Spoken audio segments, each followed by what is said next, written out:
Hello there. Hi. I'm Mackenzie Elaine. I'm a grade 12 student and the student council treasurer here at Clearwater. And Really? I have some questions about electoral reform. Okay. All right, so the first question is, what is your personal position on our current first-past-the-post voting system? As a labor activist, I've lobbied on electoral reform again from here all the way to Ottawa. And I did that during the last federal election, and one of my greatest disappointments was the fact that that didn't actually ever come to fruition.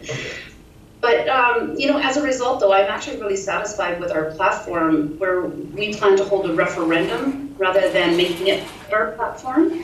Because by holding a single issue referendum like this, it'll give us a very clearly defined yes or no, and which, we're going to be campaigning for a yes on this, absolutely. But, if we can get to a solid yes or no, and then people can hold us absolutely accountable to make sure that we follow through on that. Well, that makes a lot of sense here, and the second question does kind of tie into that. So it says 8 years ago, the residents of BC clearly voted against an electoral reform.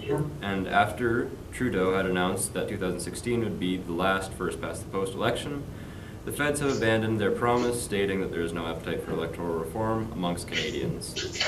So, I disagree. So, in all likelihood, a referendum on the electoral reform would be defeated. If you are really serious about making the system more fair, why are there no firm commitments to changing it? Yeah, so I hadn't anticipated that question, so I apologize for basically answering it already. Yeah, no problem at all. And to which I completely agree with the concept, why believe, politicians now sort of mentality. It was a huge failure. And the failed referendum, here in BC, we've had two now. What was the threshold?